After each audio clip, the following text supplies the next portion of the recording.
L'chaim, l'chaim.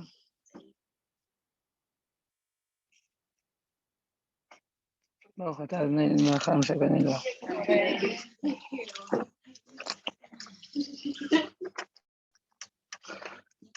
Tout d'abord, désolé pour le retard. Et Chazak aux organisateurs, aux organisatrices sûrement. C'est vrai qu'il y a une aura, clairement, que le rabbi demandait que quand quelqu'un il revient de chez le rabbi, il fasse un farmringen. Il partage avec les autres son expérience. Et d'ailleurs, c'est pour ça, vous avez sûrement entendu parler que quand le rabbi, il y avait un Zoché Begoral, quelqu'un qui gagnait au Goral, pour venir chez le rabbi le recevait, il lui donnait $30. Les $30, ils n'étaient pas pour distribuer. D'ailleurs, il n'aurait jamais fait. Mais les $30, il était officiellement pour une participation financière du rabbi pour un farmringen, pour pouvoir acheter des pop-corn, du mashké, et pour pouvoir partager son expérience. Donc voilà. Ici, j'ai la chance, je reviens de chez le rabbi. Et c'est un peu comme un Zoché Begoral. C'est vrai que j'ai payé mon billet, hein. Je ne l'ai pas gagné. Mais quelque part, je l'ai gagné. Quelque part, j'ai eu une chance particulière. Pourquoi ? Parce qu'on sait très bien que les frontières, ils sont fermées. On ne peut pas aller chez le rabbi. D'ailleurs, ça poussait beaucoup moins cette année. Il n'y avait pas de Français. Même les filles étaient calmes. Et là, cette année, moi, j'ai pu y aller au Hashem. Parce que voilà, j'étais Zoché Begoral d'une manière ou d'une autre. C'est pas que j'étais Zoché Begoral, il n'y avait pas de Goral. Mais le Goral, c'est le Goral de ma vie. C'est la chance que j'ai eue, c'est que j'ai eu un enfant américain. Et comme j'ai un enfant américain, moi, je ne l'ai pas eu cette fois-ci quand je suis parti à New York. Il y a 8 ans, quand j'étais en train de faire mon kollel. Et je salue ma femme, d'ailleurs, qui a été courageuse d'accoucher à l'étranger. Vous savez, normalement, on veut toujours retourner à la maison pour accoucher. Moi aussi, j'ai été courageux. J'ai accepté ma belle-mère à la maison une semaine. Et comme ça, j'ai pu avoir un enfant américain. Et je ne savais pas au début. Je pensais qu'il fallait l'amener avec moi. Et comme son passeport américain, il est périmé, donc j'avais entendu que quand tu as un enfant américain, tu peux voyager, mais je pensais que je devais le prendre avec moi. Déjà, c'est pas le même kiff. En plus, il n'y avait pas le passeport. Et finalement, il y a quelqu'un qui me dit, Lévi, même sans passeport, même sans ton fils, et rien qu'un birth certificate, un certificat de naissance, où il y a écrit t'es le papa, t'es le représentant légal, tu peux voyager chez le rabbi. Direct, sans passer par la Roumanie, Tralouette, 2 semaines.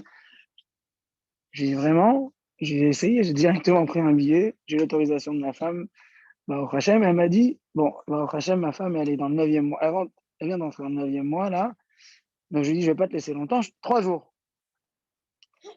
Non, on a pris un petit sac, 3 caleçons, 3 chemises, tu sais. J'ai pris un petit sac, je suis parti. J'ai dit, j'ai pris un aller simple, on va voir si ça marche.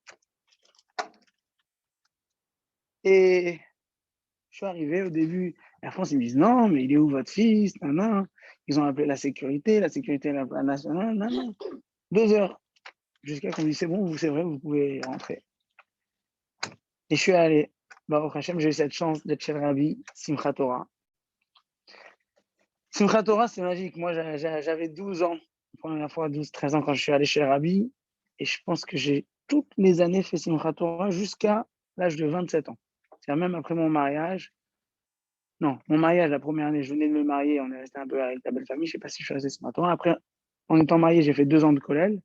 Simchat Torah chez le Rabbi, c'est même pas la même fête. C'est même pas le même judaïsme, en fait. C'est quelque chose de particulier. On a dansé.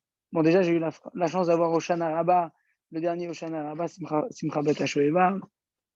Ça dansait, je me suis rendu compte que je suis plus tout jeune, en fait, et que quand ça pousse, ça me fait mal à moi aussi. Avant c'est moi qui poussais.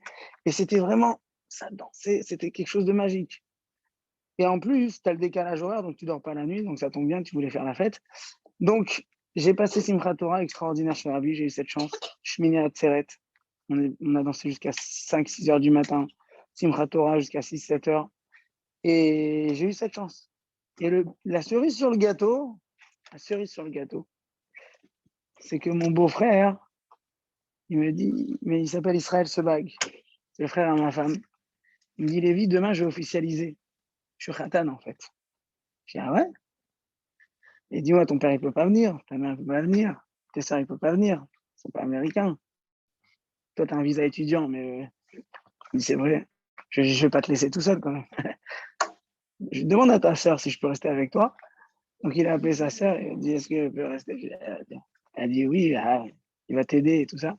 Donc, du coup, en plus, il est khatan avec une ancienne madricha de Betrika, Chaya Amram. Et donc, Baruch Hashem, du coup, j'ai pu rester Shabbat Bereshit aussi. Chez le Rabbi, j'ai eu cette chance. Et c'était magique. C'est magique parce que déjà, on a l'impression déjà, vous savez, dans Chassidut, c'est expliqué que quand il y a du monde, même quand on prend une bonne décision, ça dévoile des énergies positives, des énergies que on suspecte même pas nous-mêmes qu'on a. Mais quand c'est encore plus dans une manière avec la simcha, que la simcha, ça casse les barrières. L'autre, tu le connais pas, c'est un Argentin, tu l'embrasses directement, tu danses avec lui. Après, tu te rends compte qu'il a été testé positif. Non, il n'y a pas de question. Ici, on casse les barrières. On danse et tout ça. J'ai même pas pris de pyjama. Moi, je dormais 7-70. Vous savez, on dort sur les bancs. Il n'y a pas de jour, il n'y a pas de nuit. Tu t'endors, tu t'effondres sur le Sefer Torah, sur le Sefer, je veux dire. C'est comme ça. C'est un autre monde. Et là, on arrive. Et là, on atterrit, et un atterrissage très dur. Alors, je vous rassure, Air France, je suis revenu à Air France, c'était un Boeing, l'atterrissage, il était bien. Mais l'atterrissage spirituel, il est fracassant. Il est fracassant parce que on arrive, on était le mois de Tishri. Le mois de Tishri, Rosh Hashanah, Kippour, Shmini Atzeret, Simchat Torah, Sukkot. Et là, maintenant, on arrive. Et c'est pour ça que le Rabbi, il explique que Azei Mishtel Zir Shabbos Bereshis, Azei Geit Agan Seyor, de la manière comment on va, il n'y a pas écrit comment on va se comporter Shabbat Bereshis, il y a écrit comment on va se poser. D'ailleurs, je ne veux pas faire des remords à la personne qui ne s'est pas réveillée pour Shabbat Vachim, au Teilim de Shabbat Bereshit. Ici, il ne s'agit pas de la manière comment on s'est comporté, on va copier tous les ans. J'ai mangé des boulettes, je mange des boulettes toute l'année. Non, pas du tout. C'est la manière, je vais te dire, c'est comment on se tient. Vous savez, c'est la direction que vous prenez. Et c'est marrant parce que vous savez qu'à l'origine, il y a cette fameuse phrase Yaakov alach darko, que Yaakov, il reprend le chemin. Yaakov, il reprend le chemin. Yaakov, il reprend son chemin. Comme si que Rabbi répétait ça, Yaakov alach darko. Normalement, à Lubavitch, on disait ça après Yom Kippour. Parce qu'avant, à l'époque, on allait chez le Rabbi pas pour Simchat Torah. On allait chez le Rabbi en Rosh Hashanah Kippour. Après, chez le Rabbi de Lubavitch, c'est lui qui a instauré un petit peu qu'on vient chez le Rabbi à Sukkot et Simchat Torah, on disait que c'était le Yom Tov du Rabbi. Le seul Yom Tov où le Rabbi il prenait les choses en main. Les Hakafot, le Rabbi lui-même, il dansait. T'imagines pas. Le Rabbi, il y avait une table, une estrade comme ça. Le Rabbi, il prenait le Sefer Torah. Alors, il y avait une Hakafa où il dansait avec son beau-frère et une Hakafa où le Rabbi, il dansait tout seul avec le petit Sefer Torah. Et comme ça, et il sautait. Mon père, il me raconte, il me dit, c'était la science-fiction, c'était incroyable, c'est invraisemblable. En plus, il y avait des tonnes de monde, des tonnes d'estrades. Alors, aujourd'hui, il y a la bima au milieu et on tourne. À l'époque, il n'y avait pas cette bima, il n'y avait pas possibilité de tourner. Tout le monde restait sur place et on sautait comme ça, on essayait de voir. Et ils amenaient, comme les gens, ils allaient étouffer, je ne sais pas si vous connaissez, ça s'appelle des pipes, des grands tuyaux comme ça de camions à l'extérieur. Il y avait des gros camions de clim. Ils mettaient ça et ça amenait de l'air froide. C'est-à-dire le CNCNT, tu le vidais en deux minutes, il faisait moins 20 degrés là-bas. Et ils mettaient ça pour que les gens ne s'étouffent pas parce que tellement il y avait du monde. Et mon père me raconte que ce qui se passait, c'était incroyable parce qu'il y avait l'air froid qui arrivait en haut, l'air chaud qui arrivait d'en bas. Et qu'est-ce qui se passe quand il y a l'air chaud et l'air froid? Pour ceux qui ont fait un peu de physique, ça crée des nuages. Et on voyait le Rabbi sur un nuage comme ça, en train de danser, il chantait. Et c'était le Yom Tov du Rabbi. C'est connu que Simchat Torah, c'était extraordinaire. Chez les Chassidim du Dor HVI, de notre génération, Simchat Torah, il y a beaucoup plus d'invités qui viennent chez le Rabbi que Rosh Hashanah Kippour. Et c'était, alors aujourd'hui, c'est un peu différent, bien sûr, mais il y a quand même cet esprit, on danse, sans compter. On ne calcule pas si on nous écrase nos chaussures, on nous écrase notre chapeau. Et l'autre, il a vomi à droite. Ben, on avait fait les galipettes. Il y a une danse, c'est au-dessus du. C'est surréaliste. Il faut y être pour le ressentir, hein, sinon vous croyez pour un fou. Et c'est comme ça. Simchat Torah, je vous dis, moi, Simchat Torah, c'est un moment, tu quittes pas le 770, 24 heures. Tu as là-bas à manger, à boire, ça arrive. Tu es en train de prier, tu as un gefilte fiche qui passe au-dessus de la tête, tu te fais passer les trucs avec un bagel et tout ça, tu manges, etc. Fais passer gefilte fiche, gefilte fiche, gefilte fiche, gefilte fiche. Et c'est comme ça. C'est au-dessus du temps. Mais on sait que le Rabbi, il nous a donné un cadeau. Le Rabbi, la phrase Yaakov à la Darko, que Yaakov, il reprend son chemin. C'est-à-dire, on rentre dans le quotidien. Hein. Le Rabbi, il disait aussi après Simchat Torah. Motzei Simchat Torah, le Rabbi répétait Yaakov à la Darko. Yaakov, il prend son chemin. Et après Shabbat Bereshit, le Rabbi disait encore Yaakov à la Darko. Et jusqu'à quand le Rabbi, les dernières années, le Rabbi disait Yaakov à la Darko jusqu'à Zayin Cheshvan. Vous savez, c'est quoi Zayin Cheshvan? Zayin Cheshvan en Israël, c'est la période où on va dire Mashiva Ruach Veten Talumata Livra. Là, on dit Veten Bracha dans Barech Alenu et on va dire Veten Talumata Livra. On va demander la pluie. Pourquoi? Qu'est-ce qui s'est passé? Vous connaissez l'histoire. C'était que les Juifs, ils venaient à Jérusalem, ok, ils montaient à la montagne, à Yerushalayim. Après les fêtes, ils repartaient. Il y en avait qui habitaient à côté, il y en avait qui habitaient, je sais pas, à Tzfat, à Beersheba, très loin. Celui qui habitait le plus loin, même ceux qui traversaient la frontière, ils ont calculé les Chachamim, le plus loin, il arrivera chez lui quand? Zayin Cheshvan. Zayin Cheshvan, c'est 15 jours, à peu près. 14, 15 jours de route, avec les charrettes et tout ça. Et c'est très beau parce que on dit, comment toi tu peux demander à Hachem, donne-nous la pluie. Attention, à l'époque, la pluie, c'était la bracha et la parnassa. C'est-à-dire, il n'y avait pas de pluie, tout le monde était dans l'agriculture. Il y a de la pluie, il y a de quoi manger. Il n'y a pas la pluie. Alors, en Israël, il faisait très chaud. Ils attendaient absolument le moment où on allait demander la pluie. Et les Juifs, ils ne se sentaient pas capables de demander la pluie quand tu sais qu'à cause de ta pluie, que toi, tu veux la parnassa, ça va causer que ton frère, qui est encore sur le chemin, en train de rentrer chez lui, il va se taper la pluie dans la boue. Vous avez vu comment c'est extraordinaire? Du coup, ils ont changé le Chachamim, que normalement, à la Shmini Atzeret, on commence à dire quoi? Mais Tentalo Matar. Oui. Alors aussi dans Barach Alenu, on aurait dû demander la pluie. Mais non, on attend jusqu'à Zayin Cheshvan. Je ne parle pas pour la France, c'est différent. Nous, on suit d'autres dates. Mais en Israël, c'est comme ça. Ils vont attendre Zayin Cheshvan pour dire. Alors, Rabbi, il dit quelque part, même si on n'est plus pendant le mois de Tishri, mais quelque part, jusqu'à Zayin Cheshvan, on peut encore, celui qui n'a pas encore assez travaillé son Kabbalatol de Rosh Hashanah, celui qui n'a pas fait encore assez de Tchouva dans les 10 jours de Aseret Yemei Tchouva, celui qui n'a pas encore senti l'amour du Fils unique qu'il est envers Hachem du jour de Kippour de Neïla. J'ai commencé Neïla, on ferme, les portes ils se ferment, mais c'est pas les portes ils se ferment. Hachem il dit au revoir, c'est fini, on se revoit l'année prochaine. Hachem il ferme les portes avec nous à l'intérieur, avec nous avec lui. Celui qui n'a pas encore senti assez l'amour que Akadosh Baruch Hu, il nous enlace dans sa souka, celui qui n'a pas encore senti assez ou pas encore assez travaillé, la joie de Simcha Bet HaShoeva et l'amour de la Torah qu'on a à Simcha Torah, Rabbi dit on peut encore le rattraper jusqu'à Zayin Macheshvan. Zayin Macheshvan, ouais, combien de jours? On était deuxième jour à 6 jours. Voilà, vous faites Simcha Bet HaShoeva, vous expliquez à la Madricha le Rav Vivant, il a dit il faut danser parce qu'on n'a pas assez dansé. Ce soir, vous faites la teuf. Non, mais sérieusement, le Rabbi, il explique que pendant cette période-là, il faut préparer des bagages. Il faut préparer des bagages. On a tous vécu un moment extraordinaire, Tishri, chacun dans sa manière. Moi, j'ai eu la chance d'aller chez le Rabbi. D'autres, ils ont vécu un Rosh Hashanah particulier. D'autres, ils ont senti quelque chose cette année spéciale à Kippour. D'autres, Sukkot, ils ont apprécié. Il n'y a pas eu de pluie pendant 8 jours. C'est quelque chose de jamais vu depuis la création de la République.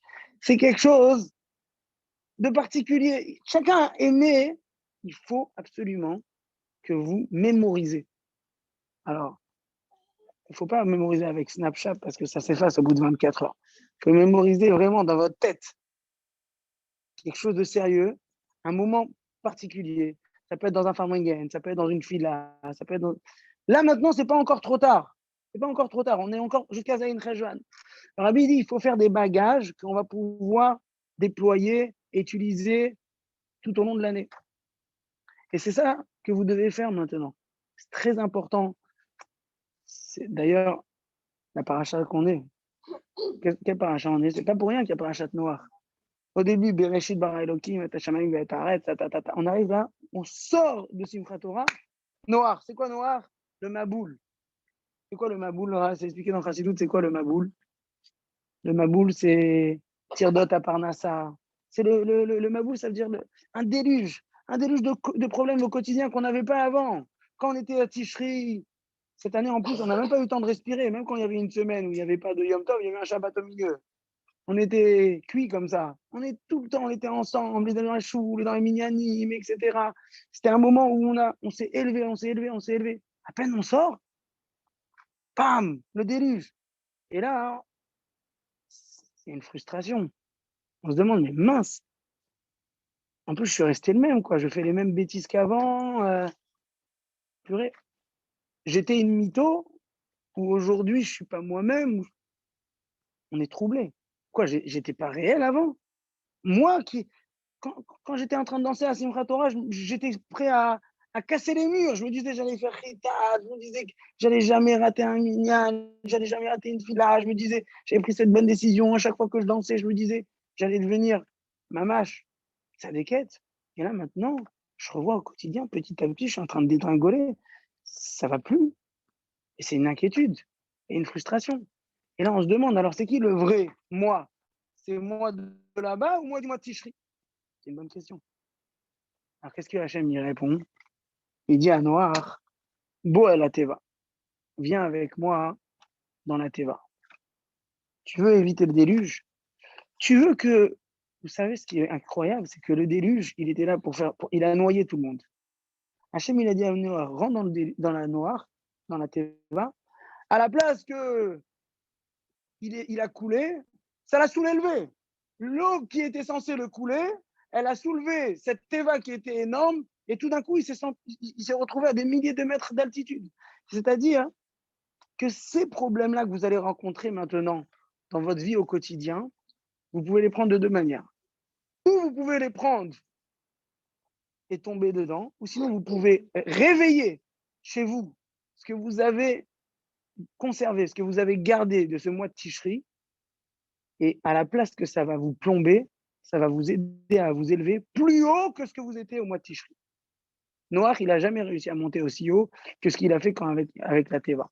Parce que l'eau du Maboul, elle a fait flotter la Teva à des milliers de mètres en hauteur. Donc en fait, si on réfléchit bien, le mois de Tishri, c'est un mois où on a l'opportunité. Et quand je dis Tishri, pour moi, on est encore quelque part dans Tishri, jusqu'à Zayin Rejwan, comme le Rabbi dit. C'est un mois qui est fait pour engranger. Vous savez, c'est quoi engranger? Comme Yosef, il a fait. Quand il savait qu'il allait avoir la famine, il faut engranger. Engranger, c'est-à-dire conserver, prendre des moments, prendre des forces. Et comme le Rabbi il dit, faire des bagages pour après, durant l'année, les déballer. C'est-à-dire qu'ils doivent être emballés. C'est-à-dire qu'ils doivent être bien gardés.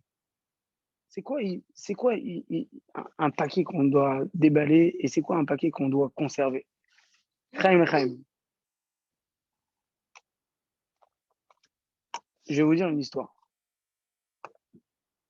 Bon, déjà, je dois aussi dire les Chaim et remercier le Rabbi. Que moi, je suis parti chez Rabbi aussi pour une question très, très sérieuse concernant l'ouverture d'un Bet Rabad. Je ne peux pas donner tous les détails, pas tout est encore officiel. Il y a des gens que je voudrais prévenir avant de vous annoncer. Mais voilà, j'étais soucieux, inquiet. et j'avais des questions. Est-ce que je dois faire ça? Est-ce que je dois pas faire comme ça, etc.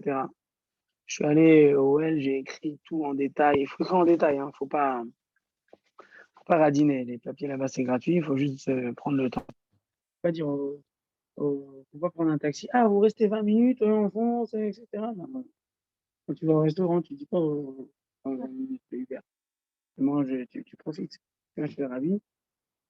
Et même d'aller de l'aéroport directement alors que tu es crevé, tu as une tronche, même personne ne veut te regarder, quand tu vas chez le Rabbi. Non, non, non, c'est pas grave. Tu payes 30 $ de ticket de métro, de taxi, c'est pas grave. Tu vas chez le Rabbi, tu vas chez le Rabbi. Il n'y a pas de taxi, il n'y a pas de. En tout cas, ça, c'est mon ressenti personnel. Et quand je suis allé chez le Rabbi, j'ai écrit tout. Est-ce que pour le Bet Rabbah, je demandais aussi une bracha pour l'un, pour l'autre, etc. J'avais les panimes de tout le Gan Israël, parce que j'ai des monitrices très qui ont fait écrire à tous les enfants. D'ailleurs, c'est des monitrices qui viennent du séminaire de Beth-Rivka. Et Baruch Hashem, j'ai pris le temps, j'ai tout écrit. Vraiment, je me suis vidé au Rabbi. Et après, moi, ce que j'ai d'habitude, c'est que je repars au Serenity, je fais écrire à Tchma à côté du bureau du Rabbi, et j'ouvre Igrot Kodesh. Igrot Kodesh, c'est les lettres du Rabbi. Et le livre bleu en français. Moi, j'ai écrit un Igrot Kodesh, j'ai ouvert, je suis tombé sur une lettre, je vous dis, mesdames, mademoiselles, c'était incroyable, surréaliste. J'aurais pu y répondre tac au tac. Vraiment, mais, mais quand on demande et avec toute la émouna et le bitachon, on voit des révélations. Ça m'a donné une pêche, je peux vous dire. Donc déjà, moi, j'ai envie de remercier le Rabbi pour ces gilouïm, parce que même si on a une grande émouna, une grande bitachon, on a besoin quand même des petits gilouïm, comme ça, on est quand même des petits Tunisiens, et on a besoin de ça quand même, des petits clins d'œil. Là. Donc, les Chaim, merci au Rabbi d'être toujours là. Et voilà, croyez-moi que quand vous vous mettez dans les bras du Rabbi, quand vous vous mettez dans l'avion du Rabbi, quelqu'un m'a dit, pourquoi quand tu vas chez le médecin, chez le chirurgien, tu dois faire une opération, tu cherches le meilleur chirurgien, tu cherches le meilleur médecin, tu es prêt à payer des millions, à aller à Boston, à aller je ne sais pas où pour avoir le meilleur chien, parce que j'ai besoin de faire une opération très grave. Il a quand même sa vie entre ses mains, entre tes mains, entre ses mains. Et là, quand tu dois aller prendre l'avion, tu cherches Ryanair, le moins cher. EasyJet, Ryanair, France, tout le moins cher, ça t'arrange. Peut-être dis-moi, tu n'as pas peur, le pilote, peut-être il n'est pas à la hauteur, peut-être c'est un sans-papier, un type qui a volé son permis, ou je ne sais pas. Non, tu es sûr, tu n'as aucun problème. C'est quoi la différence cruciale, hein, vous savez, c'est quoi la différence? C'est que le pilote, il rentre avec toi dans l'avion. Par contre, le chirurgien, hein, il opère, et qu'il a réussi ou qu'il a raté, il rentre chez lui la même chose, restaurant, à la maison, il n'y a rien qui change. Donc, nous, il faut rentrer des fois dans l'avion avec le Rabbi. Faut se laisser aller, beau à la Teva, rentre dans la Teva avec le Rabbi.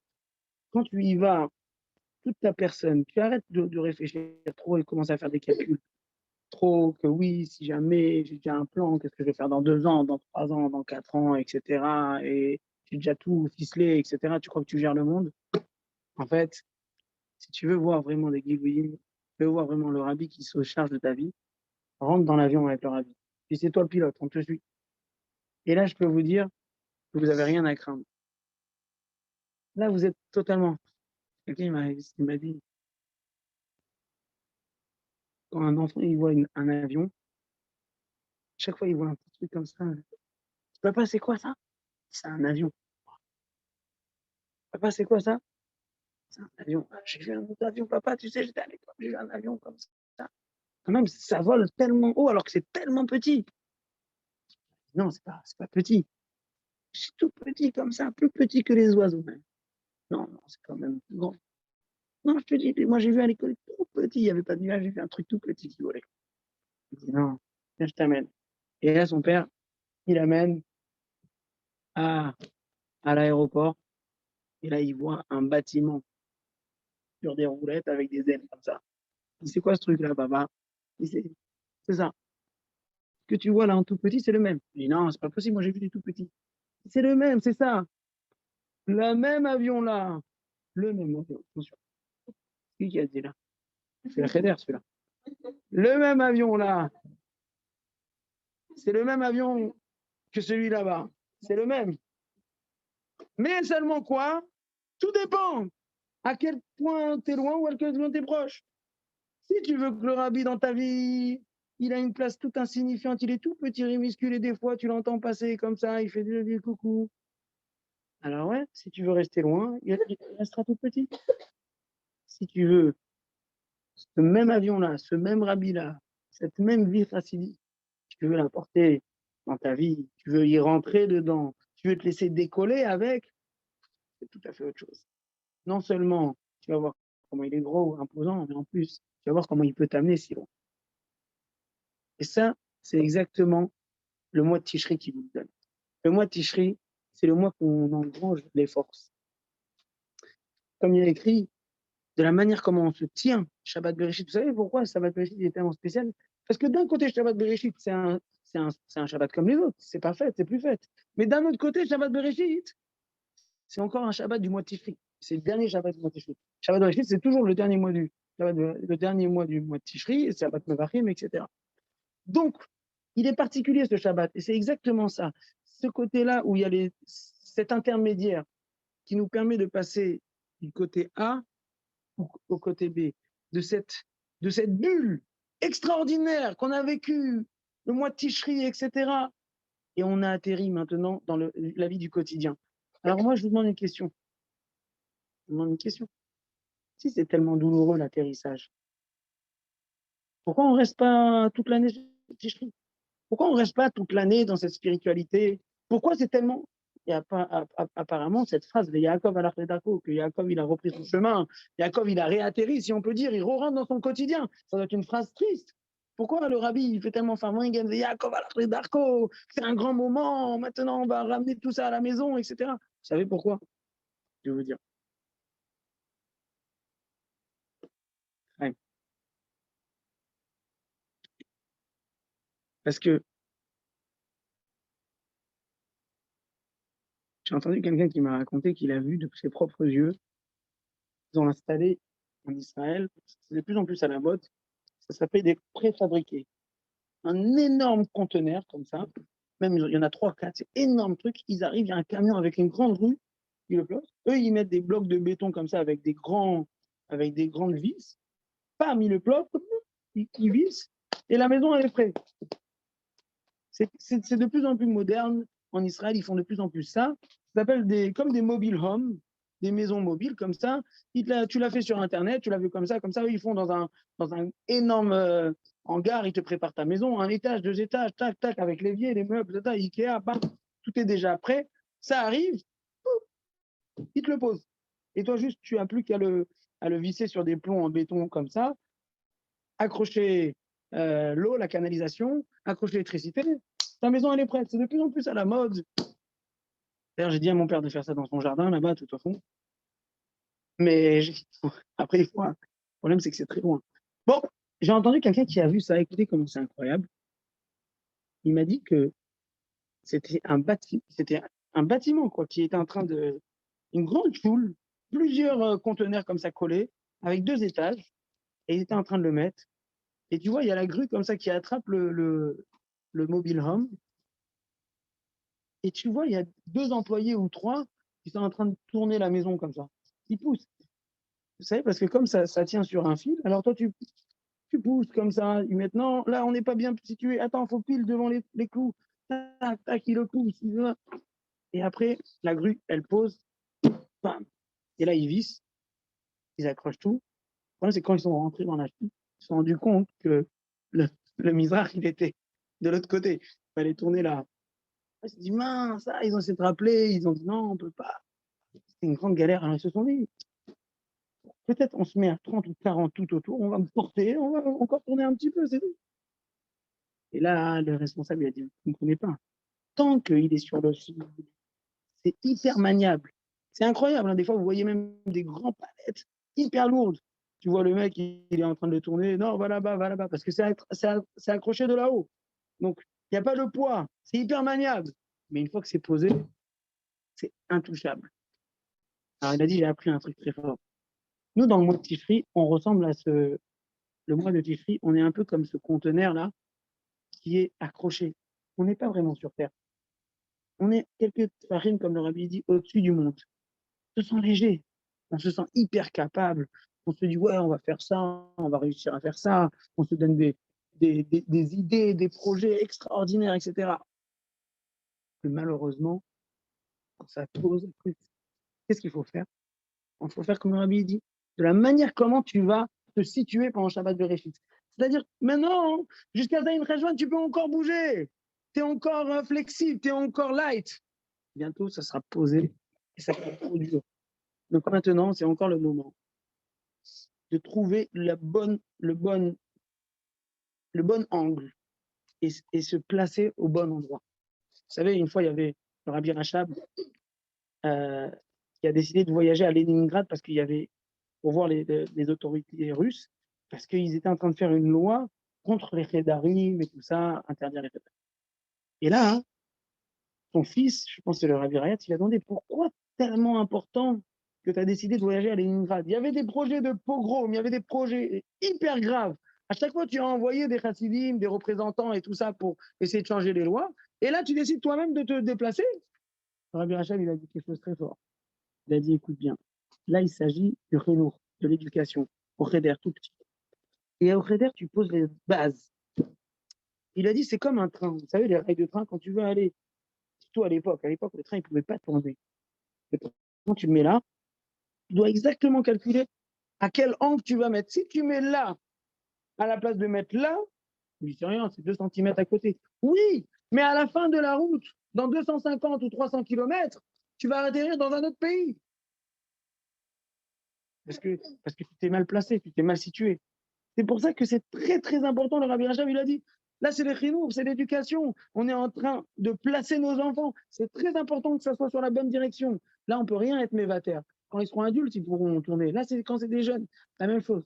Nous, on sort du mois de Tishri, on doit se placer. Comment on se place? On doit essayer, comme on a dit, d'engranger, de prendre les forces qu'on a eues pendant le mois de Tishri. Et d'un autre côté, essayer un maximum de les emballer, de les conserver. Et c'est ça qu'on voit dans la paracha de Noach. Il y a le déluge. Qu'est-ce que Hachem dit à la mot de Noach? Tu as le déluge, tu as les problèmes de la vie, tu as les problèmes du quotidien, tu te rends compte que tu es resté la même bestiole. Écoute, c'est quoi la solution? Viens avec moi dans la Teva. C'est quoi la Teva? Je vais vous dire, c'est quoi la Teva? Bon, déjà, la Teva, on sait, Teva en hébreu, ça veut dire les mots. Les mots de la Torah, les mots de la Tfila. Vous savez, ça veut dire quoi? Prendre dans les mots, ça veut dire fais quelque chose de totalement déconnecté. Nous, on a tendance à faire la Tfila. En fait, on est là sans être là. Des fois, t'es à où là? T'es avant Barou, hein? T'as eu un appel? Je te rappelle plus si t'étais à Ishtabar, si t'étais à Ashrei ou à Lezion, c'est pas quelque part comme ça. Moi, ça m'arrive la même chose quand je fais un BAM. Moi, je m'endors, je me réveille, je me rappelle même plus si c'était quel Pérec, etc. Comme ça, parce qu'on n'était pas totalement concentré. Vous savez, c'est quoi la solution? La solution, c'est de rentrer dans la Teva. C'est-à-dire quoi de rentrer dans la Teva? De rentrer dans les mots. Fais quelque chose, un petit quelque chose, une petite bonne décision que tu vas prendre. Et celle-là, elle te déconnecte de l'ensemble. C'est-à-dire que tu vas la prendre. Elle est tellement décidée cette. J'ai une bêtise. Tu as pris une décision, je sais pas, de faire le Tania du jour avant la Tfila. Cette décision-là, elle va quelque part te téléporter, sur, puisque tu l'as pris pendant le mois de Tishri, à chaque fois que tu vas la faire avec tellement d'engouement, tu vas faire tellement attention à faire ton Tania, comme tu as dit avant la Tfila, etc. Des fois, c'est bientôt la nuit où il y a le train, tu t'en fous, tu as dit ton Tania, c'est ton Tania et je m'en fous, etc. Et bien ça va faire en sorte que peut-être que tout le décor du mois de Tishri, on ne l'a pas, mais l'âme du mois de Tishri, elle est là. Et c'est ça, Bo El Ateva. Bo El Ateva, c'est rentre dans les mots. C'est-à-dire, tu sais quoi, Noir, fais quelque chose totalement à l'intérieur. Dans les mots, c'est-à-dire, tu pries, mais tu pries, tu essaies de comprendre ce que tu dis. Tu es totalement concentré. Tu n'es pas en train de voir ni à droite, ni à gauche, qui me regarde pas, qu'est-ce qui m'attend, qu'est-ce qui ne m'attend pas. Tu t'en fous de tout ça. Tout ça, tu bases. Tu es en train de faire d'une manière totalement intègre. C'est un Noir, Tamimaya Vidorota. totalement intègre. Tu rentres dans les mots et là, il n'y a plus rien. Ça peut être une autre décision toute simple. Ça peut être quelque chose, je ne sais pas, de faire attention le matin jusqu'à midi, de ne pas dire la shonara. Ça peut être de faire très attention le Shabbat, je ne sais pas, de faire attention comment ça. Des petits trucs que ça va vous rappeler, ça va vous téléporter, ça va vous ramener totalement à ce moment magnifique qui est le moment de Tishri. Et le moment de Tishri, le peuple juif, il ne s'appelle pas Yaakov, il s'appelle Israël. Israël, ça veut dire li roche. On est pour Hachem, c'est une tête. Israël, c'est aussi Yesh, Shishim, Alfe, Ribot, Otiot, Batora. C'est-à-dire, il y a 600 000 lettres dans la Torah, c'est le peuple juif. Israël, c'est le niveau de Akadosh Baruch Hu, du peuple juif. Quand il est collé à Akadosh Baruch Hu, ça, c'est le mois de Tishri. Et maintenant, le rabbi te dit, c'est fini. Maintenant, ce n'est pas le but. Le but, ce n'est pas de rester comme ça, lié. Tu n'es pas un ange. Les anges, il y a écrit que Omdim Imalo, ils se tiennent à côté de Akadosh Baruch Hu. Ils profitent de la gauche. Toi, tu n'es pas un ange. Hachem, il n'a pas besoin des anges. Hachem, il a besoin des êtres humains. Des êtres humains qui vont à l'aventure, qui se cassent la figure, qui tombent, mais qui se relèvent. Ils tombent une deuxième fois, ils se relèvent encore une fois. Et ça, c'est Akadosh Baruch Hu, c'est le grand ta'anoug. Le grand plaisir, ce qu'Akadosh Baruch Hu, il attend de toi, c'est que tu vas être Yaakov à l'arc de Darko. À l'arc, vous savez, c'est quoi? À l'arc, il avance. L'ange, il avance jamais. Il reste toujours au même niveau. Il est constamment en train de prier, à s'attacher de Dieu, mais il n'évolue pas. C'est pour ça qu'il y a écrit que les Neshamot, même s'ils savent qu'ils vont souffrir quand ils vont descendre dans un monde ici bas, hein, mais ils savent qu'après, ils atteignent un niveau que jamais ils auraient pu avoir s'ils restaient là-haut. Quelque part, c'est comme on a dit avec la Teva. C'est vrai qu'il y a le Maboul, mais le fait que tu vas rentrer dans la Teva, eh ben, tu vas voir comme Noir. Et c'est quoi qui s'est levé avec Noir? C'est pas que Noir qui s'est levé. C'est tous les 3 niveaux de la Teva. C'est quoi les niveaux de la Teva? Le niveau où il y avait les poubelles, le niveau où il y avait les animaux sauvages, notre poubelle, notre animaux sauvage, notre petite bestiole, les grosses bestioles, tout va s'élever. Tout va s'élever parce que tu as réussi à surmonter l'épreuve. Vous savez, un enfant, une mère qui a trop peur que son enfant il se casse la figure, elle veut pas que son enfant il ait une bosse. Elle a trop peur qu'il va toucher la pointe de la table ou du meuble comme ça, il va s'ouvrir. Elle a trop peur, c'est son hantise. Et ben le gosse, il va jamais apprendre à marcher. Il va rester toute sa vie à 4 pattes. Dès qu'il va se mettre debout, il va dire, je vous le dis, Abenti, ne te fais pas ça, reste par terre. Et il va jamais apprendre à marcher. C'est qui apprend à marcher? C'est celui qui trébuche. Il faut apprendre. Hachem, il sait qu'on va trébucher. Hachem, il sait très bien qu'il y a la Teva et qu'il y a les tirs d'Otamadnassa. Tu ne vas pas rester comme le mois de Tishri. Tu ne vas plus t'appeler Israël. Tu vas devenir Yaakov. Yaakov du langage, ça vient de quel mot? Yaakov. Ekev, le talon. Tu vas toucher le sol, tu vas toucher le matériel, tu vas te salir, tu vas avoir des épreuves, tu vas surmonter et d'autres, tu ne vas pas surmonter. Ce n'est pas grave. Le but, c'est que tu restes attaché à Hachem et des fois, tu te surpasses. Tu te surpasses des épreuves. C'est les épreuves qui vont t'amener beaucoup plus haut. Vous savez, c'est grâce naissent les hypnoses. Une épreuve, c'est fait pour réussir à atteindre des sommets qu'on n'aurait jamais pu avoir. Quand tu descends une pente en vélo, c'est là où tu as la force et l'élan nécessaire pour monter encore plus haut. Sans la pente, tu n'aurais jamais pu aller monter si haut. Cette pente-là, elle est nécessaire. Aujourd'hui, on est tous dans la pente. On arrive à une Rejvan, on va commencer à rentrer dans notre quotidien. Et cette année, c'est pire. C'est pas 5 mois jusqu'à Pessah. C'est 6 mois, parce qu'il y a 2 mois d'Ada. On va rentrer dans la pente. On va commencer à rentrer dans le matériel. Comme Abraham Avinu, on va voir tout à l'heure, Hachem il va lui dire, Lech lecha me'artzecha, la Shabbat prochain. Hachem il va lui dire, Lech lecha me'artzecha. Quitte ta maison, quitte ta ville, quitte tes parents, quitte tout. Maintenant tu rentres. Vous savez, c'est écrit dans le Chassidut, c'est quoi Lech lecha me'artzecha? C'est Atzilut. Mibet avicha, mimolattecha, mibet avicha. Atzilut bria yetzira, el haaretz, eretz c'est Asiya. Asher ereka, la terre que je te montre. Hachem il dit, mais en fin de compte, tu vas voir que c'est grâce que tu vas descendre tout ça en bas, tu vas réussir à avoir Yitzhak. Tu vas réussir à te marier avec Sarah. Tu vas réussir à avoir des enfants. Tant que tu es là-bas, à Haran, tu fais des choses extraordinaires. Tu es devenu un petit rabbi là-bas. Abraham, c'était un petit rabbi là-bas. Tout le monde l'adorait. Il avait plein de gens qui venaient chez lui. Tu n'auras jamais d'enfant. Tu n'auras jamais d'enfant. Ça s'appelle Avram. Mais à partir du moment où tu es Hachem, il te dit, viens avec moi. Et là, il a écouté. Aveuglement, il est parti en Israël. Il croyait que c'était facile. Dès qu'il est arrivé en Israël, qu'est-ce qui s'est passé? La famine. C'est ça, Hachem, il m'a dit. Ils vont tous se bénir, les peuples, par toi. Ouais, je leur ai amené la poisse plus qu'autre chose. Ouais. Je suis arrivé, il y a la famine. Le pire. Et il descend encore. Il doit aller en Égypte. D'Eretz Israël, il descend en Égypte. Et pire que ça. Tout d'un coup, Abraham, il se rend compte que sa femme, elle est belle. Ah, vous l'avez entendu, je vous l'ai dit, c'est là. C'est vrai, ça. Il a écrit, Abraham, il s'est rendu compte que sa femme, elle est belle. Maintenant, il est marié avec lui, ça fait 30 ans. Combien de temps déjà? Ça fait 50 ans, je pense qu'il est marié avec elle. Non. Ça fait des années qu'il est marié avec elle. Et elle était jeune, elle était belle. Maintenant, quoi, elle est moins jeune. Elle est plus belle, c'est quoi ça? C'est pas amusant? Mais non, c'est comme ça. Là, il s'est rendu compte. Il a écrit quoi dans Chassidout? Il a écrit dans quoi dans Chassidout? Qu'Abraham, il a descendu de Nebo. Oui, il est rentré en Égypte. Il est rentré. Il est plus comme avant. Là-bas, il était attaché à Hachem. Il y a les épreuves. Et, tout d'un coup, et pire que ça, il arrive en Égypte. On lui kidnappe sa femme. On lui kidnappe sa femme. Hachem Ishmor. C'est ça, Hachem, les brachot que tu m'as dit. Viens, suis-moi. J'aurais dû rester là-bas. J'ai pas besoin de toi. Hachem, il dit, tu comprends pas. C'est en descendant en bas. C'est en frottant le sol. Vous savez, c'est comme dans la piscine. Dans la piscine, si tu veux vraiment réussir à, à lever ta tête ou carrément à choper quelque chose, tu dois te laisser descendre. Et une fois que tu es en bas, tu pousses avec tes pieds et là, tu arrives à monter. La même chose. Hachem, il dit que tu es obligé de descendre. Tu as besoin. On sait que tu vas te salir quelque part, Abraham Avinu. Tu vas devenir un peu plus matériel. Bien sûr, à notre niveau, on parle ça. Et on ne peut pas dire ça sur les Havot, mais il y a écrit dans le Chassidut, il y a eu une Yerida quelque part. Il y a eu une descente. Et Hachem, il lui dit, écoute, c'est ça, elle arrête Asher Eka. C'est là que j'ai envie que tu ailles. Et là-bas, tu vas voir que c'est comme ça que là, je vais me montrer à toi. Hachem, il ne s'est jamais montré à Abraham quand il était à Haran.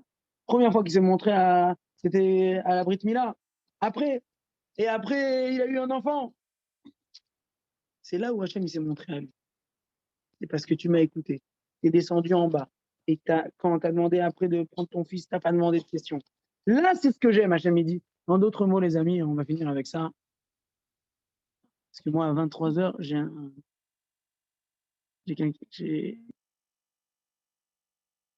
une chavouta à Aubervilliers. Donc, j'ai encore un quart d'heure. Chaim, Chaim. On va finir avec ça, les amis. Je vais vous raconter une petite histoire. Il y avait une fois, vous connaissez le chassid, il y a un chassid de Alter Rebbe qui s'appelle Rabbi Zouché Manipoli. Vous avez entendu parler de Rabbi Zouché? C'est un brave type. C'était quelqu'un, il vivait au jour le jour. Il avait 4 filles à marier. 4 ou 5 filles à marier. J'aime beaucoup cette histoire parce que pour moi, c'est ça le message de Tifré. Il y a écrit on raconte qu'une fois, il est parti voir. Sa femme, elle lui a dit, tu vas à Tishri, là, chez le rabbi. Je t'explique. Tu reviens pas sans une solution pour marier nos 4 filles. Toi, monsieur, tu pries jusqu'à 4 heures de l'après-midi. On a à peine de quoi manger. Je t'explique. Elle avait des origines marocaines. Elle lui a dit, tu rentres pas ici. Il lui a dit, tu rentres pas ici. Tu reviens pas. Je veux pas. Tu demandes au rabbi, à chaque fois que tu entends écrit doute, tu parles au rabbi que tu as du mal à prier, que tu as envie de bracha pour ressentir ta neshama. Écoute-moi bien. Tu demandes une bracha et une solution pour avoir les moyens de marier tes 4 filles. Il a dit, je te promets, rien que laisse-moi aller chez le rabbi, t'inquiète pas. Il est parti chez le rabbi. Et là, quand il arrive, la dernière Yerkidou, il demande au rabbi une bracha pour mieux prier, pour mieux étudier. Et après, il reste comme ça. Le rabbi dit, qu'est-ce que t'attends? Dis-moi, qu'est-ce qu'il a besoin? Ben là, je peux pas trop rentrer chez moi. Et pourquoi tu peux pas rentrer chez toi? Il dit, parce qu'en fait, ma femme, elle veut absolument, que je trouve une solution. On a 4 filles à marier. À l'époque, il fallait payer la dot. Pas comme aujourd'hui, hein. Aujourd'hui, tu as une bonne fille à marier, hop, ils te la prennent directement avec plaisir. Aujourd'hui, c'est autre chose. À l'époque, il fallait payer très cher. La dot, ça s'appelle. Et là, hein, le rabbi, il ouvre son tiroir et il sort une grosse bourse avec 2000 roubles. 2000 roubles, c'est très comme ça. Tu peux faire un mariage royal ou sinon 4 petits mariages, ça passe. Il a dit voilà, tu marieras tes enfants avec ça, tes 4 filles. Ah, Rabbi, c'est énorme, c'est beau. Et pour toi, merci beaucoup, Rabbi. Et il est content. Il va rentrer chez lui, sa femme, elle va l'applaudir. Et aux anges. Rabbi Zouché, il s'arrête dans une ville et il dit là-bas, c'est une ville où il y a, je ne me rappelle plus du nom de la ville, on va dire c'est Shklov, une ville où il y a beaucoup de communautés juives. Bon, c'était pas des chassidim, c'était des mitnagdim, mais une grande communauté juive. L'habitude, elle était à l'époque, la moitié du mariage, c'était que pour les pauvres. Aujourd'hui, tu as besoin d'avoir une carte avec ton nom, sinon tu ne rentres pas à manger. À l'époque, c'était pas comme ça. Il y avait des tables. D'ailleurs, le rabbi, il dit il faut préparer des tables et de quoi manger et donner aux pauvres. Le jour du mariage, c'est une grande ségoula. D'ailleurs, il y en a qui payent le repas de la yeshiva pour les bachourim et tout ça le soir du mariage pour avoir cette bracha. Vous allez y penser. Vous laissez des places que c'est pour tout le monde. En tout cas, qu'est-ce qui s'est passé? Il arrive dans cette ville, il attend à la choupa, il dit ah, c'est bien, il y a un mariage, on va bien manger ce soir. Bon, il attend comme ça, il attend 1 heure, il voit les gens courir, ils sont paniqués, qu'est-ce qui se passe? Et là, qu'est-ce qu'il voit tout d'un coup? Il voit la Kala qui se met à pleurer, et le Khata, il entend des cris, des hurlements. On lui dit le mariage est annulé. Qu'est-ce qui se passe? Qu'est-ce qui s'est passé? On lui dit, malheureusement, la dot que le père de la Kala il devait donner, il a dit, il se l'est fait voler, il a perdu. Il dit, ah mince, tout ça, vous annulez tout le mariage à cause de ça? Il dit, ouais, c'est comme ça. Ils vont regarder, elle pleure, lui, il veut se marier, tout ça. Le père, il est catégorique, sans la dot, il ne donne pas son fils, et il ne prend pas sa fille. Il dit, mais c'est combien la dot? Il dit, c'est une grosse dot, c'est 2000 euros. 2000 euros? Ok. Il part, et là, il réfléchit dans sa tête, il dit, attends, c'est Ashgacha pratique quand même, c'est providence divine. Il n'y a pas d'hasard. Si Hachem, il a décidé que moi j'ai 2000 roubles, au moment où il y a besoin de 2000 roubles, c'est sûr que j'ai quelque chose à faire ici. Et là, Abizouché, il arrive et il dit, écoutez, j'ai quelque chose à vous dire. J'ai trouvé les 2000 roubles. J'ai trouvé là-bas, voilà. Mais attention, je vous rends que 1800. Pourquoi? Parce que c'est moi qui ai trouvé, j'ai besoin d'argent en ce moment, je garde 200. Il me dit, quoi? Tu vas garder 200 roubles? C'est quand je te dis, tu gardes 20 000 balles parce que tu as trouvé? Il n'y a pas de ça. Tu as trouvé, bravo. Tu rends? Tu rends maintenant?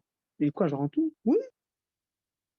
Non, je veux pas. Ils ont commencé à dire, ouais, t'es un voleur. Ils ont dit, on va appeler le Rav. Le Rav de Shklov, c'est un grand Rav. Il arrive. Il dit, quoi, c'est quoi cette histoire? Tu es fou ou quoi? Tu veux garder les 2000 roubles? Tu dois le rendre tout de suite, t'es un voleur. Espèce de voleur. T'es un raciste, toi, t'es un voleur, ouais. Rends tout de suite les 2000 roubles. Il dit, non, je veux pas. Et là, ils ont commencé à lui pousser. Ils ont fouillé les postes, ils l'ont poussé, ils l'ont tapé, jusqu'à il est parti avec un pied dans le derrière, et ils l'ont piqué tout l'argent. Dégage, espèce de voleur. Il est rentré. Il n'a même pas mangé ce soir. Le pauvre, il n'a même pas mangé le soir. Au mariage, il n'était pas invité. Et qu'est-ce qu'il fait, le pauvre Rabbi Zouché? Il rentre chez le rabbi. Il ne va pas aller chez sa femme, il va se faire torcher. Il part, il part chez le rabbi. Et là, hein, quand il arrive chez le rabbi, il se remet dans le zal et il fait comme les barreaux et il mange avec les barreaux et pendant 1 semaine. Bon, il a honte, il ne sait pas quoi faire. Il n'a pas demandé au rabbi encore 2000 roubles. Et là, hein, il y a le Rav de Shklov, un grand Rav, un mitnaget très fort comme ça. Il vient là, il est venu à Lubavitch, c'est pas Lubavitch, c'est Mézérich, ou à Mézérich, ou à Liozna. Il est arrivé, il dit, Rabbi, l'Admoura Zaken, Rabbi Shneur Zalman, avant d'apprendre la chassidoute à vos chassidim, apprends-leur la halakha, apprends-leur les 10 commandements. C'est une bande de voleurs, ils savent même pas c'est quoi. Hashavat Aveda, ça fait partie des mises de la Torah. Ils voulaient garder. Il dit, qu'est-ce que tu racontes là? Qu'est-ce que tu racontes? Il dit, je vais te raconter. C'est très grave. C'est très très grave ce qui se passe avec tes chassidim. Moi j'étais dans ma ville, il y avait un mariage. Toi, un Lubavitch, il venait de. Ça s'appelait Chabad à ce moment, c'était pas Lubavitch. Lubavitch, c'est après. Un Chabad, il venait de Liozna. Monsieur, il a trouvé les 2000 roubles du père de la Kala qui a perdu, et il se permet de les garder. Et quand il rend, il dit, je veux garder 200 roubles parce qu'il a trouvé. Mais c'est quoi ça? Faut leur apprendre à la fin. Il dit, c'est pas possible. Comment il s'appelle? Il s'appelle Zouché. Zouché, il habite à Nipoli. Zouché, mon chassid à Nipoli. Il a fait ça? Non, possible. Rabbi, il lui dit, attends. Zouché, il t'a donné 2000 roubles. Oui, il avait 2000 roubles, il a trouvé. Dis-moi, le paquet, il n'était pas bleu, velours, comme ça. Il dit oui. Il n'y avait pas une ficelle comme ça, en doré, comme ça, avec un nœud. Il dit oui. C'est pas à lui, ça. Ça, c'est moi qui lui a donné pour marier ses filles. Il y a 4 filles qu'on va marier. Le Rav de Shkov, il regarde un rabbi comme ça, avec des gros yeux. C'est quoi cette histoire? C'est en train de me dire qu'en fait, ça lui appartient. Ben ouais, ça lui appartient, je lui ai donné pour marier ses filles. Et quoi, il a fait 100. Rabbi dit, appelez-moi tout de suite Zouché. Ils appellent Zouché. Zouché, il arrive. Rabbi il dit, je t'ordonne de me dire toute la vérité, rien que la vérité. Qu'est-ce qui s'est passé là-bas, dans la ville de Shklov? Il dit, non, je vais vous dire la vérité. Je suis arrivé, j'ai vu que le mariage est annulé. J'ai eu beaucoup de peine pour la fille, peine pour le garçon. Tout ça à cause de l'argent. Quand j'ai demandé combien, ils m'ont dit 2000. Moi, j'avais 2000 dans la poche. J'ai dit que c'est HBK pratique, je vais leur donner. Et là, quand je suis parti pour leur donner, il m'a dit, mon Yetzirah, il a commencé à faire la fête. Il a commencé à dire dans mes oreilles, psst, quel tzaddik t'es Zouché. En Kamoura. Franchement, impressionnant. Ah, Zouché, vraiment, t'es un gros beau gosse. Comment t'arrives à faire ça et tout ça? Et là, il a commencé à le flatter. Il m'a dit, j'ai commencé à me sentir comme ça, à la gava que j'ai jamais eu. J'ai dit, ils vont tous m'applaudir, ils vont tous dire, waouh, quel racine, il donne les 2000 rouges, waouh, bravo. J'ai dit à mon Yetzirah, je lui ai dit, écoute bien, de ces 2000 roubles, tu mangeras rien. Ni un bravo, ni un merci, ni un kolakavod, ni rien. Tu vas rien manger. J'ai décidé de faire ça. J'ai dit, je garde 200 roubles. Je savais très bien qu'ils allaient me dire, vous devez rendre. Je savais très bien. J'ai dit, non, je garde. Et ils m'ont tapé, ils m'ont mis par terre, ils ont fait appeler le Rav. Je suis parti avec des insultes, avec des bouchottes, avec des intimidations cruelles. Mais au moins, j'ai fait la mitzvah 100%. J'ai rien laissé à mon Yetzirah. Il n'a rien bouffé ce soir-là, ni lui, ni moi. Voilà, j'ai fait la mitzvah que pour la mitzvah. Le Rav de Shkov, il a entendu ça. Il était tellement bouche bée. Il a dit, eh ben, Zey, si c'est comme ça, moi aussi, je vais devenir un chassid. Et il est resté à Panché Admorazaken, il est devenu un grand chassid. Je ne plus de son nom en tête. Un grand chassid très connu. C'est comme ça qu'il est devenu un chassid. Quand je vous raconte cette histoire, je dis qu'il faut prendre des moments, il faut prendre une akhlata très particulière, très définie, très ciblée, sur un sujet bien particulier. Que c'est là, c'est que vous et le rabbi. Personne d'autre.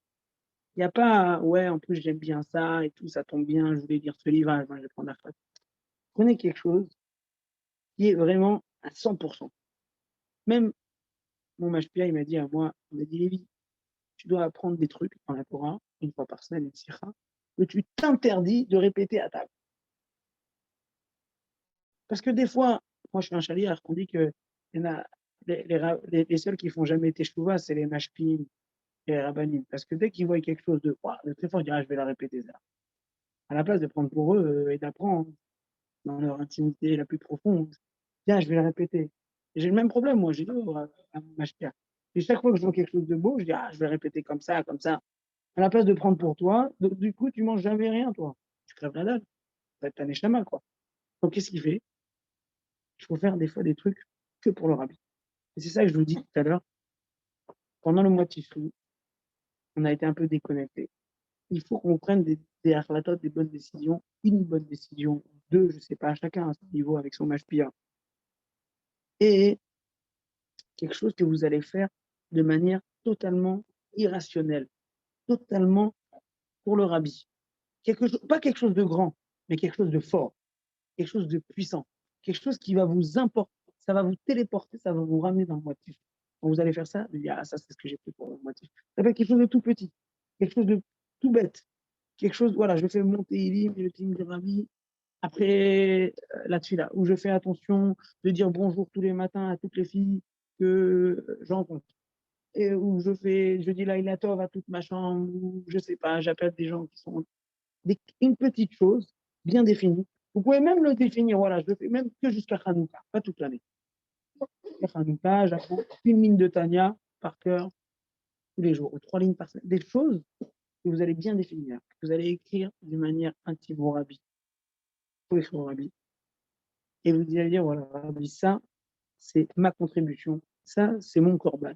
Ça, c'est ma teva. Ça, c'est ma teva. Ça, c'est ça qui va me protéger. Et vous allez voir comment ça va vous protéger. Et en même temps, ça va vous élever. Il faut cet moment, comme Rabbi Zouché. Il bouffe rien de ces 2000 groupes, il ne bouffe rien. Même pas le gâteau d'Araba. Vous savez quoi? Même pas, ne le racontez même pas à personne. Vous racontez que au Rabbi. Ça reste un truc que vous et le Rabbi. Alors, c'est sûr, le Rabbi dit que la pour en parler aux amis, pour qu'ils nous encouragent, etc. Mais il y a aussi des choses que vous devez garder dans votre pure intimité et votre relation personnelle avec le Rabbi. C'est très important d'avoir ces moments.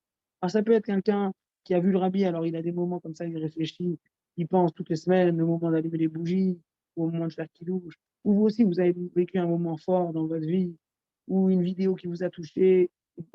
Vous prenez ça et vous traduisez ça dans une action matérielle, dans une bonne décision très définie, très paramétrée. Voilà, de là à là, pas plus, pas moins. Et de ce jour-là à ce jour-là, tout de manière fixe. Et ça, le monde, il peut se retourner sur le ciel, il peut tomber sur la terre. Si là, il n'y a rien qui bougera. Ça, c'est votre akhlata qui est primordial. C'est votre relation avec le rabbi. C'est votre bague. Lechaim, lechaim. Que voilà, que les machines aussi ils font tchouva un petit peu.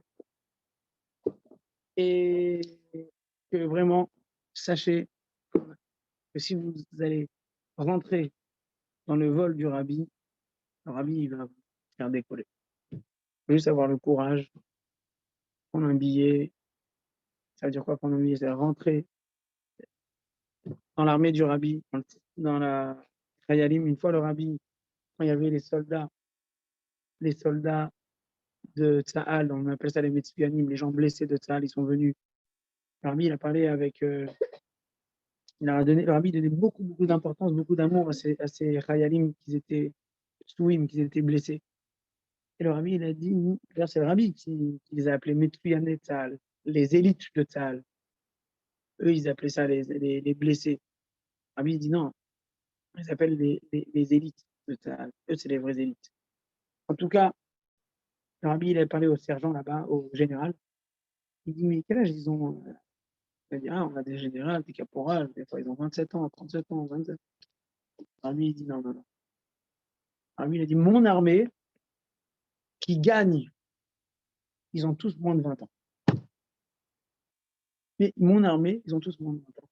Ceux qui peuvent vraiment faire bouger les choses, ils n'ont pas encore ce cadre un peu matériel, d'avoir une maison, d'avoir un mari, d'avoir un bureau, d'avoir métro, dodo, boulot, etc.